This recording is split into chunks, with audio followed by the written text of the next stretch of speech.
Great, I hope you enjoyed it. Our next guest for today, he just did that wonderful announcement over the top for all of us. His name is Jamie Durie.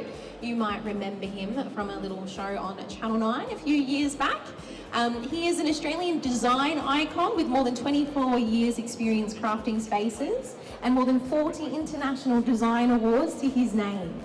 He was awarded a Medal of the Order of Australia in 2012 in recognition of his commitment to and work in the environmental sector. He opened his doors of patio landscape architecture as well as design and Durie design in March 1998, and he is here to talk to you today about why building is a critical aspect for us and our environment. Please welcome to the stage, and where's the Jamie screen? Durie. Thank you so much. G'day everyone, how are you? It is very nice to be here today, I've got to say. Budding young nesters and a few older nesters. but with new ideas, which is what we're all here to find out, right? I mean, I've got to say, over the last 20 years, it has been quite phenomenal how many changes have happened in the building industry, but none so much than in the last 2 years, I think. And it's all pointing towards a much, much greener future. I think the beauty of the building industry today is we're all starting to get a lot smarter. We're becoming more energy efficient, which is saving the impact on the environment, and it's also saving money for the back pocket, which is refreshing to hear in this day and age, particularly with the economy going the way it is right now. So I've got a list of little slides that I'm going to run through. This is a slightly younger version of myself, so my mates have been telling me, up here in my little design studio. This is actually where we started 24 years ago, would you believe? And since then I've hired about 172 staff in the design sector, with offices in Dubai, Singapore, Hong Kong, Los Angeles, Sydney, Melbourne, and here, of course, now today. So the beauty of, I guess, the design industry over the last 2 decades is you get to absorb a lot of this information as you move forward. So what I'm going to chat to you about is housing. And a lot of you may know me as a well-known landscape designer. I did have a prior career on stage where I was tiptoeing through the tulips, wearing a very different costume, by the way. But these days, I'm donning a little jacket and talking to you guys about change. This is a brilliant quote that I have to say always resonates with me. You never change things by fighting the existing reality. To change something, build a new model that makes the existing model obsolete. So this is about pioneering. And my friends that I'm going to introduce you to a little later on here, Chatham Homes, are doing just that with their brand new 8.2 star rated home. So it's one of the first Green Star rated homes in Australia in the new sector. So it's a pretty astonishing accomplishment. So are we striving to source sustainable products and utilise the most efficient manufacturing processes? Are they reclaimed? Are they recycling? Are we asking our builders the questions that we really need them to answer? And are they making the most responsible choice on our behalf? Are we reducing the impact on the environment and homeowners' expenditure by exploring any and all the energy efficient tools?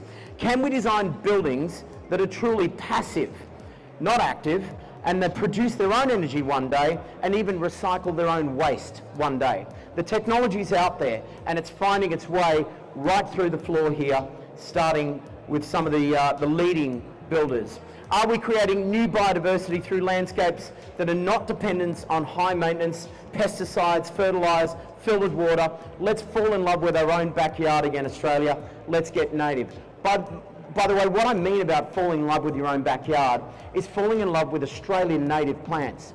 And it's not enough to throw a few kangaroo paws in and a little bit of lamandra and go, hey, I went native. Because what's native here in Victoria is not native in Queensland, is not native in WA. It has to be endemic to that particular area. And that's how you actually start to build biodiversity. I was very shocked years ago to learn that landscape architects here in Australia actually only learn about 120 different species of plants. And of course, you drive down new developments now and you see the same trees all the way down, and you have these monocultures. That's not biodiversity. One native tree is not going to create biodiversity. We have to have a whole different conglomerate of a repetition of what exists naturally in the environment to bring back the flora and the fauna and the decrease of bees back into our neighbourhoods. But we'll talk more about that later on. So what are we doing wrong? I mean, this is beautiful, isn't it? What's wrong with this, guys? You think it's beautiful? Who thinks it's beautiful? This is America. It's not Australia.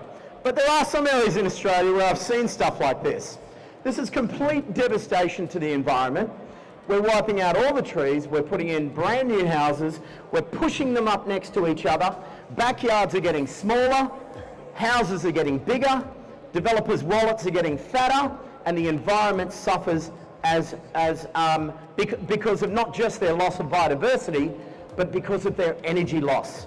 Because we're building houses that don't conserve energy. We're losing 25% through the roof, 35% through the wall, 25% through bad windows and bad glazing.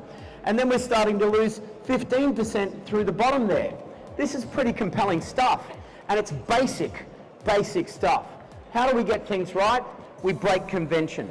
Back in 56 and 46 to 66, Pierre Koenig did this incredible home, which is one of the most photographed homes in Los Angeles. I've spent many hours in this house, and it truly is groundbreaking.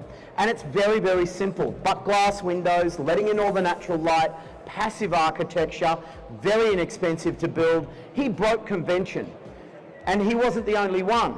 We started to look at a whole range of different homes that started to creep out into the environment and invite the garden back into our own house.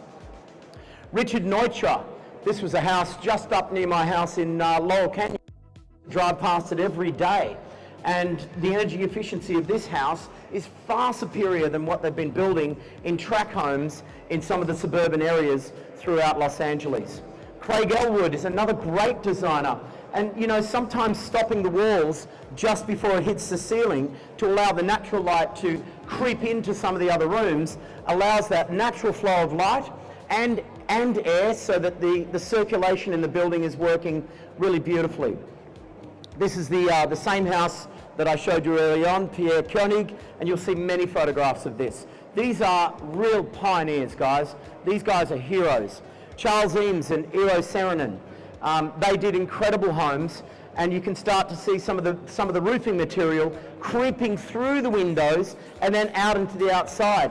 So all of a sudden, you're drinking in the exterior into the interior by choosing that one piece of material that flows indoor and outdoor. Prefab's a huge movement, and there's lots of guys doing this now on a really energy efficient basis. Timber Building Systems Australia, pre-built here in Melbourne as well. Lots of other companies doing it. Modscapes, it's efficient, it's flat packed. They've got robots building walls now in 2.5 hours, even with the wiring and the plumbing, everything in them, and it stacks on a truck, delivered to your site, and it all bolts together. Is it the most inexpensive way to build? No, but it's one of the fastest, and so time is money when you're borrowing funds. This is another beautiful prefab home right near my house in Avalon, here in Avalon in Sydney, and it was a great example of actually bringing the outdoors in, but allowing the main living room to feel like it's actually larger than what it is. It looks a bit like a shipping container, and that's the idea of the architecture, but wrapping the whole thing in all of this native vegetation, Myoporium parvifolium, and a whole bunch of natives sitting on the roof there, it means we're giving back biodiversity through the roofing system. The Illawarra Flame House project, this was an amazing piece of technology. The butterfly roofs, opening up with shutters and connecting to the landscape. And then of course we've got the Green Revolution. And I had a small part to play in this back in 1999 when we first started Backyard Blitz, and this whole wave of lifestyle shows, The Block, and now 52 shows since then, because Australians will never get sick of fresh ideas when it comes to feathering their own nests. They're hungry for ideas. We are quite brave in some of the design choices that we make. We're starting now to wrap our buildings in greenery. We're looking at sort of attaching common vegetable gardens into village landscapes where the community come together around food, and we celebrate the organic food revolution. We've got people now taking control over the food they're putting into their children's mouths. No pesticides, no herbicides, and actually growing their own and teaching children the importance of where food comes from and why they need these tools to move forward in life. Placing less impact on the agricultural industry and creating what we call the urban food bowl effect. This is community garden. Gardens, I've always said, have a lovely way of gluing people together. It really is a wonderful way to, and if you're not a member of any community gardens at this point, I encourage you all. My grandmother used to put these nasturtiums onto little sandwiches, and they've got the beautiful, lovely little spicy leaf, and my mum used to put them in salads. No, it's not a native, but it's a great edible. Tomatoes growing out of tyres, silver beet. It's a great way to actually get out there and meet other like-minded individuals. Rooftop gardens have made a huge impact in between spaces, the negative spaces in between the builds. We're starting now to learn about architecture in ways that we haven't before, where we're starting to really connect visually to the landscape so that the fourth wall in your house actually starts to become green. And it's the back wall of the garden, or it's the face wall of the entrance landscape. Rooftop gardens, of course, have come a long way over the last few years, and the urban thatch effect is real. In New York now, they're starting to green rooftops all over the city because of the urban heat island effect. This is real, guys. This is actually starting to create massive problems in cities worldwide. But nature's actually got it worked out. If we start to green these buildings and retrofit them now, sure, we can make a bit of an impact, but we can make a much bigger impact by changing the way we build housing moving forward. If we start to look at urban wildlife sanctuaries, and we start to think at the decline of the bee population, in some countries the bee population have gotten down as far as 18% of the total population of bees that was there before. We've just experienced incredible fires over the last 3 to 5 years. Now we're getting floods. Climates are moving and changing, and we've got to adapt our environments to make sure that we plant more polystaminous plants. That's lots of stamens, so bees and other pollinators have better opportunities to start to come back into our environment. School kitchen gardens are a huge one, and what I love about this is just the excitement on the kids' faces when they pull a carrot out of the ground, and the excitement when they take it home to their mum and they go, "Look what I grew, Mum." We did one recently on the living room for Channel 10 with my dear mate Miguel. I still can't understand a thing he says, by the way, can you? But he's awesome, he's got great energy, and we had a lot of fun building a school garden out there at Ashfield in Sydney recently, and we're doing another one very shortly, by the way. So watch that space. That's at Channel 10 on Sunday nights, I think. I did a book years ago called Edible Garden Design, and this was really about teaching people how to convert their ornamental gardens into edible gardens. So if you think about it, there's an edible plant out there that will give you or deliver the colour, the texture, the architecture, the shape and the habit that you need to see in the landscape. So for instance, we've all seen these Buxus hedge or boxwood hedges, you sometimes call them. Now we could replace those with blueberries if we wanted to, and that might be an edible hedge. We could start to look at, instead of planting pyrus around the exterior, we could start to look at prunus or other flowering, fruiting trees that start to screen out the backyard. Passion fruit you can paint with. Artichokes make fantastic accent plants. Parsley and things make lovely borders. So there's a great way of actually using edible plants in ornamental ways. And if you're smart, you can start to change your backyard to become your own food bowl. And in 5 years' time, they'll be thanking you. This is a photo I took of the Atlanta Botanic Gardens, and they're growing all their herbs on this beautiful vertical landscape. It's really sensational. It's about 100 feet long. Now when we start to look at verticality, because let's face it, our cities are becoming crowded, we're starting to get this urban sprawl, and what are we doing with the vertical buildings that exist in our cities, and how are we making the most responsible version of that? I interviewed an incredible guy. I'll just move forward to Bosco Vertical really quickly. I interviewed an incredible guy called this is called Bosco Vertical, this building, and the guy that actually designed this was quite phenomenal. What he actually did in a vertical landscape could be done even horizontally.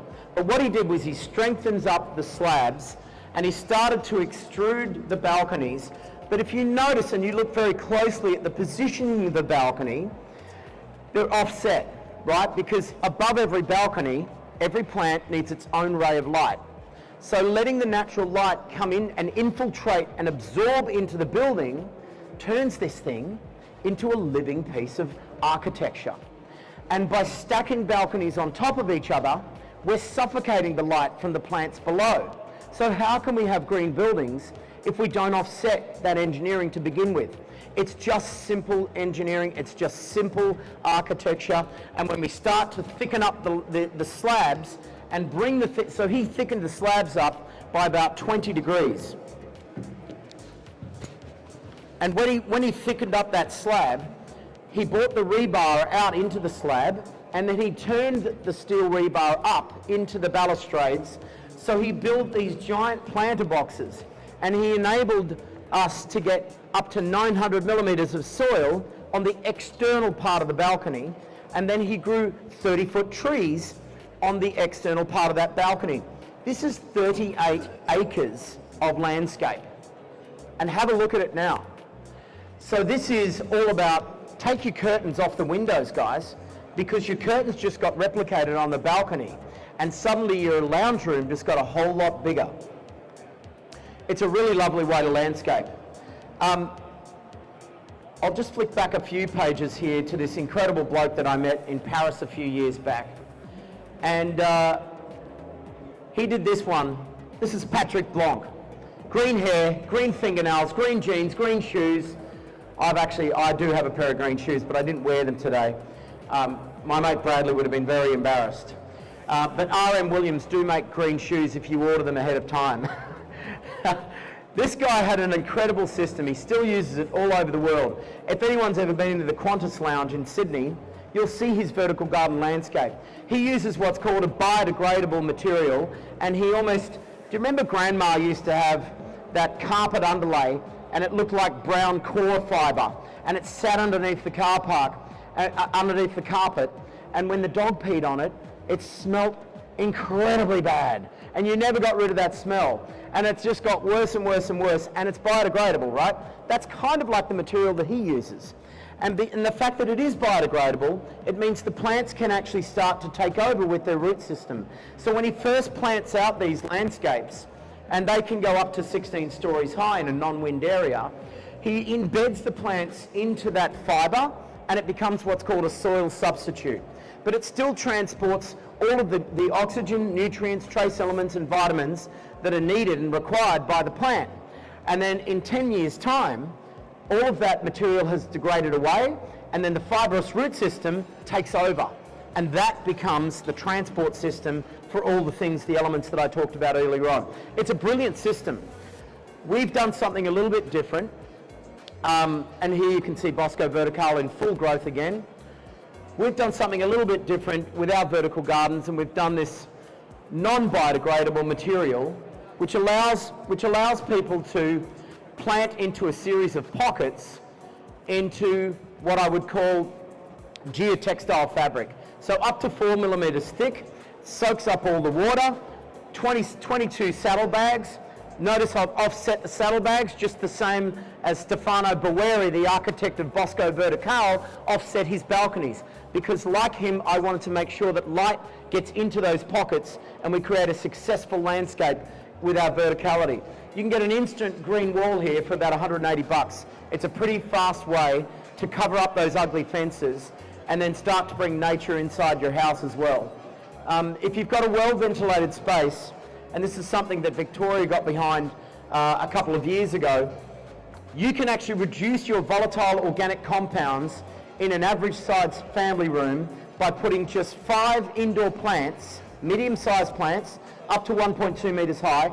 5 indoor plants will reduce your volatile organic compounds by up to 75%.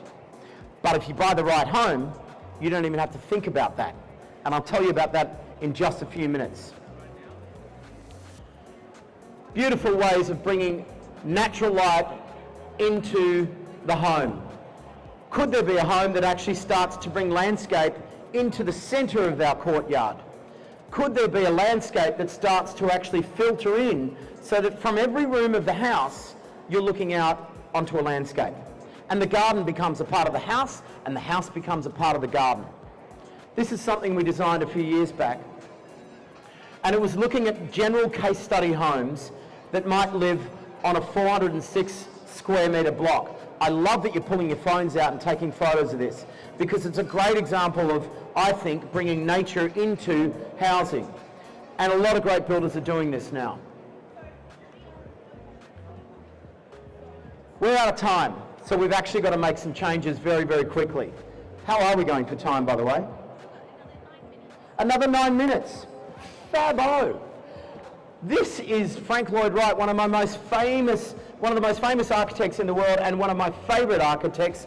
I visited this falling water many years ago, and the reason it became so famous is because of its integration of nature.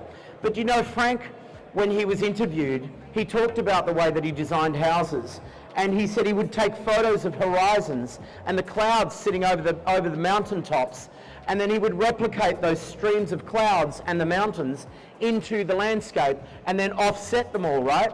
So he's actually using nature to design his buildings, but he's not the only one. Regenerative design is something we've really got to start thinking about. Understanding what is required to exist in an environment where we want to create less impact. Yes, take photos of this slide because it's a really interesting one. Not a lot of people talk about regenerative design. A lot of people talk about regenerative farming, but this is a very different concept. And there are homes out there that are doing just this. And we're going to learn about that in just a moment. There's great innovators out there now creating lightweight bricks out of hemp. And there's studies being done on this, the industrial application of hemp. Back in the 50s, they were making steering wheels for cars out of hemp. It's an incredibly strong material. Why? Because it's a monocot. It has lots of parallel veins running next to each other, just like bamboo. And when you compress that, you get tensile and compactive strength. So why have we got it so wrong? Why are we sitting in traffic with 70 million hours in stopped traffic in the Netherlands just last year alone? And here's our lovely termites with 0 hours stopped in traffic. Why are 20% of the world's annual energy use to keep these structures within 1 degree Celsius? 20% of the world's annual energy use is just to keep our bad buildings alive. And the termites, 0 energy use. And they do this just out of dirt, and they pull it all together. We can learn so much from nature. This is about biomimicry. There's been some incredible studies on actual grapefruits. And if you drop a grapefruit from 10 foot, the interior portion of that grapefruit is not disturbed because nature's found a way of putting a coat of armour around it where it actually bounces. So then some of the industrial design teams have actually started to study the cellular breakdown of the external of that amazing grapefruit, and they're making a whole range of products out of it. This is a book I did a few years ago called Living Design, which is how to bring the outside in and how to create a transterior home. Biomimicry is a part of my furniture design as well. So we looked at the ways that a ficus tree or a fig tree grows, and they get those stabilizing roots. And then we've designed stools that actually look at a stable base with a wider top, just like a fig tree does. We then started to look at the human bone and why that's so strong. And could that become a certain leg of one of our most famous stools sold in Italy now in about 3,200 stores? And this is a beautiful thing called the Bungalow Chair, and we've now created about 40 different products over this system just through looking at nature. There's so much we can learn.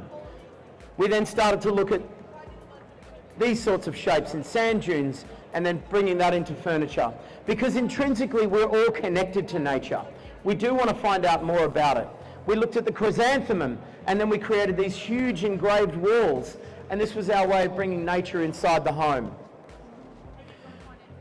So according to Vancouver's website, 55% of all greenhouse gas emissions in a city actually come from buildings. Isn't that astonishing? And so they're now driving around the city at a cost of $6 per home and doing these incredible scans heat scans where they're watching all the heat come out of the building at night. This is a really great example of very poor architecture. This is a great example of incredible architecture. Energy efficient, smart building home systems, amazing, amazing green smart homes. These guys, they were finalists in 2022 and they're the first to win the Green Star rating from the Green Building Council of Australia, who I do a lot of work with, which is part of the reason why I've teamed up with them. I've actually got the owner of the company with me right here, Mr. Bradley Hall, and I'm going to bring him up real quick just to tell you a little bit more about some of the incredible innovations that, quite frankly, one of Australia's greenest home builders has put into place in just the last 2 years off his own back with his incredible team. Come on up, Bradley. How are you, mate? Not too bad. Good to see you. Likewise. I always love inviting blokes up that are shorter than me. Makes me feel incredibly tall. But you've got heels on. I have got heels on. Yeah. We're probably running over time already, but I'm sorry. No, we're okay. As everyone can see, Jamie's got incredible passion, and his passion is incredibly broad. I mean, he covers everything. Even though he's a horticulturalist and an impressive dancer, he covers an incredible range of information and knowledge, particularly around horticulture and green building. Hence why we actually invited Jamie. Well, actually, I think Jamie actually invited us to be his ambassador rather than the other way around. Yeah, I did. It's to distill everything that Jamie's just said into the purpose and the reason that we're at Chatham Homes, that we're actually at this event for this weekend, is based on the vision and the passion that he's just articulated to everybody in this room at this point in time. I'm not from the building industry originally. I come from a totally different industry sector and an entirely different background. Thanks, mate. I'm not that short. No. And I found it incredibly frustrating and incredibly sad that this industry was not stepping up to the mark from a sustainability and environmentally effective perspective. So I thought, I'll put my money where my mouth is, and like an idiot, in 2019 I went and bought a building company. It's probably the dumbest thing I could have done pre-pandemic, but it's been an interesting exercise ever since. Maybe dumb for you, but smart for Australia, I think. We hope so. When I saw what these guys were doing, I actually approached them and said, hey, can I help you voice this? Can I help you get this to every suburb in Australia? Because if we all built one of these homes, our energy consumption here in Australia would absolutely dive, and we'd be putting money back into your pocket, and we'd be putting energy back into the grid. Absolutely. So how do you do it, mate? And to be honest, it does cost money to build homes like this, but not really. So as Jamie was exhibiting before, a lot of what he was showing there, that's pretty sophisticated, it's pretty expensive, it's high-end, it's a different sector of this volume building space, where we've got first home buyers, second home buyers, empty nesters, etc. You know, most people are looking to spend somewhere in the vicinity, maximum of around 650 to 700,000 on a construction process. A lot of these outcomes, they're also coming in at that 250 to 400 range. Now, of course, builders are under a huge amount of pressure and have been for the last 2.5 years. So trying to transition to environmentally sustainable, healthy and resilient homes. Now, we've all just seen the incredible deluge of water that's occurred over the last couple of weeks. That flooding is a major issue. Well, all of the existing volume-built stock in greenfield sites, even knockdown rebuilds, they're not resilient homes. 65% of all product built in the last 20 years in this country is suffering currently from black mold incursion. So moisture management, condensation management, massive issues. That affects an individual's health within the home. So what we've spent the last 2.5 years doing is taking that level of sophistication that Jamie's presented up there, and we've worked out how to build homes at a budget point that is accessible in the volume building market space. there was an article recently just to talk about black mold, because it is the silent killer, of a woman who was 35 years of age who developed early Alzheimer's through black mold. Did anyone see the story? It was in the Sydney Morning Herald. Look it up. Well, that's actually the least. So I'm sure, and sorry to use negative or fairly distressing stories, but if you cast your mind back to 2019, 2020 with the bushfire season and that extraordinary amount of particulate pollution that ended up in the atmosphere, one of the saddest facts out of that is that there was 1,200 in uterine deaths in New South Wales as a consequence of smoke inhalation by the mothers. That's extraordinary. Now that's not reported. You can only get that information through the New South Wales State Government, and it's very tricky to get hold of because, of course, they don't want to expose that sort of information. Well, we had exactly the same problem here in Victoria. Interestingly, this home here, which is in Atwell, which is just on the edge of Caroline Springs, we built this home and nearly finished it in that period of the bushfires. That home is installed with an MVAC system, an air filtration system that is a HEPA style filter. That home there, where it's situated, when you stood in that front alcove section behind the glass front door, this is the system. So it's an American product from Delos. It's an incredible system. $2,500 to install not only this management, the Darwin management system, but the air filtration and water filtration system into the home. But when you stood, we could stand inside that front glass door. It was you couldn't see much outside that front glass door, obviously. But when you stood inside, the smoke, the particulate pollution, was at over 600 parts per million. You could not see more than 35 metres outside. Because of the fires, right? Because of the fires, because of the smoke. Well, guess what? There was no smoke pollution inside the house. Now, 64% of all children today are born with a respiratory complaint or asthma. Some of us are actually born with hay fever, and then they decide to study horticulture for 4 years and become a gardener, right? So this doesn't just work for children who are suffering asthma, it also works for people who suffer from hay fever, because it takes out 99% of volatile organic compounds out of the home, which includes pollens, which includes smoke particles, and includes mold and so forth. Absolutely. So really simple things. To build homes, what we've worked out, we got to 7-star, happy to say, ahead of the market. Like, we're comfortably 4 to 5 years ahead of the market as a builder, and we've absorbed the cost of working out how to do this, but really simple things. You've got to go double glaze. Don't go single glaze. It's absolutely absurd, because by 2025, under federal mandate, you will not be able to build a home without double glazing. And I strongly suggest you move away from aluminium to UPVC as the framing solution. Why is that? Air tightness. So you also want a builder who is going to seal your frame to slab, who is going to run blower door tests on your house, so that they actually get, they get the air exchange ratio below 5 as much as possible. Now, Passive House demands 0.63 for minimum Passive House certification. We don't need that in Australia, and that's why as a builder we went for the Green Building Council Australia's Green Star certification program. And again, very proud to say we're the only builder. Oh, thanks, darling. You're right. No, nipples over there. We're the only builder to have actually achieved that in the country. We are tiny. We site start 150 a year. Now, all this comes down to, and we also spend a lot of time talking to all the other builders. If there's any builders here who want to talk to us about how we did this, come and talk to me. Our head of construction's here. We've got a bunch of our people here, because we want to help the entire industry pivot to building sustainable homes that stand the test of time, i.e. resilience. So heavy rainstorms, hailstorms, heat waves, etc. People are safe inside their homes, and internally they're healthy. No VOCs, air filtered, water filtered. You're not using plastics. We partner with a company out of Italy called Caracol. Caracol are the only company in adhesives, grouts, paints and finishings who don't use Portland cement. Portland cement is one of the biggest carbon contributors globally. I.e. when you hear about concrete, you hear that concrete contributes 8% of all global carbon. It's because of Portland cement. Well, Portland cement is through everybody's houses currently.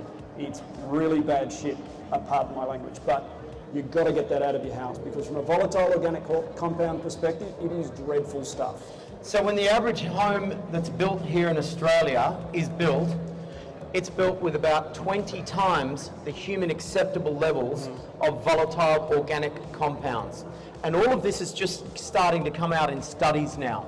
So when you get a system that actually comes with the home that takes out 99% of the VOCs, you've got not just a home that's healthier for the environment, but healthier for you and your kids. Here we go. So this is, No, I'm just going to go back for a yeah. second. Just so, if you want to take photos of ideas of what to deploy and employ and ask your builders to use in your construction, these are 4 key components. They're fantastic. They're simple. They're already available in the market. The funniest one up the top, the UPVC windows, double glazed systems. Europe has been using these systems for 30 years. It's absurd. We are so far behind the rest of the world, it's ridiculous. And we shouldn't be. We should actually be innovators and market leaders globally with how we construct. And like Jamie showed before, that greenfield site in America where it's just house after house after house, they are heat sinks.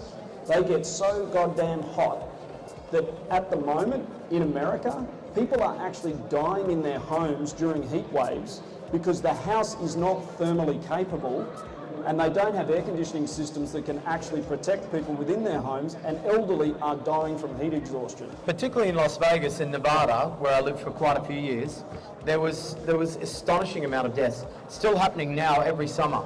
Absolutely. So as a consequence of that, then you want to thermally insulate your house properly. So insulation is a critical one. Hebel, it's an aerated concrete product. We're not a massive fan of those sort of products, but it is a market-leading product. It leaves bricks for dead. We shouldn't be using weatherboard. It's such an easy product to install. It's cost-effective, etc. Most builders should be pivoting to that, particularly because at the moment, if anyone's building a house here, you will experience major delays on site.